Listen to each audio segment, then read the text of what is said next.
بسم اللہ الرحمن الرحیم۔ السلام علیکم ناظرین، جو میرے چینل پر نیو ہیں ابھی چینل کو سبسکرائب کریں اور بیل آئیکن کو بھی دبا دیں تاکہ میری ہر لیٹسٹ ویڈیو آپ کو بآسانی ملتی رہے۔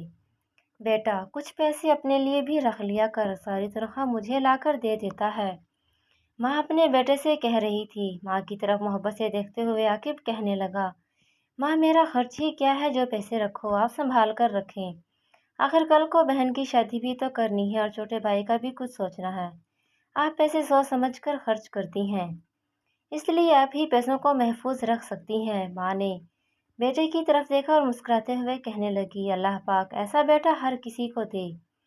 عاقب اپنی ماں باپ کا فرما بردار بیٹا اور بھائی بہن کی جان تھا، بہن کی ایک آواز پہ جان بھی قربان کر دیا کرتا تھا۔ رات کو کام سے آ کر بہن کو آواز دیتا، مجھے کھانا گرم کر کے دو، بہن بھائی کو کھانا دیتی، کپڑے دھوتی، بھائی سے خوب ہنسی مذاق کرتی، بھائی کو فون کر کے کہتی، بھائی جان میرے لیے آتے ہوئے برگر لے کر آنا، بھائی جو فرمائش کرتی عاقب اپنی بہن کی ہر فرمائش پوری کرتا۔ عید پر بھی ماں بہن بھائی سب کو شاپنگ کرواتا، بہن جو کہتی اسے لے کر دیتا۔ عاقب اپنی ماں کے دل کی ٹھنڈک تھا، گھر میں خوشیاں ہی خوشیاں تھیں۔ لیکن تیز ترار لڑکی، دیکھتے ہی دیکھتے وہ لڑکی عاقب کی دلہن بن گئی اور اس کی ہمسفر بن کر گھر آ گئی۔ عاقب بہت خوش تھا اور اس کے ساتھ سب گھر والے بھی بہت خوش تھے۔ ماں عاقب کی بیوی کو اپنی بیٹی سمجھ کر لائی تھی۔ ماں بہن سب عاقب کی بیوی سے دوستانہ تعلقات رکھنا چاہتے تھے، لیکن عاقب کی بیوی جس کا نام عافیہ تھا، عافیہ بیٹا اپنا نیا گھر بنانا اور اپنا گھر بسانا۔ عافیہ نے پہلا سال تو جیسے تیسے سب کے ساتھ گزار لیا، لیکن پھر اپنے شوہر کے کان بھرنے لگی کہ دیکھو عاقب، تم ساری تنخواہ اپنی ماں کو دے دیتے ہو، میں یہ نہیں کہتی کہ تم غلط کرتے ہو، لیکن اب میں بھی تمہاری ذمہ داری ہوں، کل کو ہمارے بھی بچے ہوں گے، ان کا بھی تو کچھ سوچو۔ تمہاری ماں کہتی ہے کہ یہ گھر چھوٹے بیٹے کا ہے، تو کل کو کوئی بھی اونچ نیچ ہوئی تو یہ لوگ ہمیں گھر سے باہر نکال پھینکیں گے۔ عاقب پلیز کچھ ٹھنڈے دماغ سے سوچو۔ عاقب کو پہلے تو اپنی بیوی کی باتوں پر غصہ آیا، لیکن پھر رات کو اکیلے لیٹے ہوئے سوچنے لگا کہ بات تو عافیہ کی بھی صحیح ہے، عافیہ میری دشمن تھوڑی ہے جو مجھے غلط پٹی پڑھائے گی۔ وہ جوائنٹ فیملی کو پسند نہیں کرتی تھی، وہ اپنا الگ گھر لینا چاہتی تھی اور الگ رہنا چاہتی تھی۔ جانتے ہو وہ ایسا کیوں چاہتی تھی؟ کیونکہ عافیہ کی ماں نے اسے سمجھا کر بھیجا تھا کہ اپنے شوہر کو اپنے کنٹرول میں رکھنا، اپنی ساس نندوں سے ہوشیار رہنا، ایسا نہ ہو تمہارا شوہر کمائے اور بس ان پر ہی لوٹاتا رہے، کل کو کیا پتا حالات کیسے ہوں۔ عافیہ زیادہ تر فون پہ اپنی ماں سے باتیں کیا کرتی تھی، بہنوں سے سسرال کی چھوٹی سے چھوٹی بات بھی شیئر کرتی۔ نند کو پتہ چلا تو بھابھی سے کہنے لگی، بھابھی جان جب بھی کوئی پڑوسن گھر آتی ہے تو آپ فون پر باتیں کر رہی ہوتی ہیں، لوگ باتیں کرتے ہیں کہ ان کی بہو ہر وقت فون پہ پتہ نہیں کس سے باتیں کر رہی ہوتی ہے، پلیز آپ فون پر باتیں کم کیا کریں اور چھوٹی چھوٹی بات اپنے گھر نہ بتایا کریں، کیونکہ یہ گھر اب آپ کا بھی ہے۔ عافیہ کو نند کا اس طرح بات کرنا بہت برا لگا۔ عافیہ نے رات کو عاقب سے کہا، دیکھو عاقب، آج تمہاری بہن نے مجھے فون کرنے سے منع کیا ہے، اسے سمجھا دو کہ وہ میرے ذاتی معاملات میں دخل اندازی نہ کرے، وہ خود فون پر بہت باتیں کرتی ہے اور کل میں نے خود اسے دیکھا ہے، پتہ نہیں کس سے باتیں کر رہی تھی۔ میں تو کہتی ہوں کہ اپنی بہن کو جلدی سے نکالو اس گھر سے، جلدی سے اس کی شادی کرو، کہیں ایسا نہ ہو کوئی چاند ہی چڑھا دے۔ پہلے تو عاقب کو بہت غصہ آیا کہ عافیہ میری بہن کے بارے میں کیسی باتیں کر رہی ہے، لیکن پھر بیوی کی باتوں میں آ ہی گیا۔ عاقب نے اپنی ماں سے بات کی کہ بہن سے موبائل لے لو، یہ کسی سے فون پر باتیں کرتی ہے اور اس کے لیے کوئی لڑکا بھی دیکھو اور بس جلدی سے بیاہ دو اسے۔ عاقب ماں کی باتوں پر حیران رہ گئی اور بولی، میرے بچے یہ تو کیا کہہ رہا ہے اور اپنی بہن پر کیوں شک کر رہا ہے؟ عاقب نے غصے سے کہا، ماں آپ بحث نہ کریں، موبائل لے لیں بہن سے۔ ماں نے ہاں میں سر ہلایا اور دوسرے کمرے میں چلی گئی۔ دوسرے دن بہن ہال میں بیٹھی خالہ کی بیٹی سے فون پر باتیں کر رہی تھی۔ عاقب کام سے واپس آیا تو اس نے دیکھا بہن فون پہ کسی سے بات کر رہی ہے۔ وہ غصے سے چیخا کہ امی سے کہا بھی تھا موبائل لے لو اس سے۔ پھر عاقب نے آؤ دیکھا نہ تاؤ بہن کے ہاتھ سے موبائل پکڑا اور دیوار میں دے مارا۔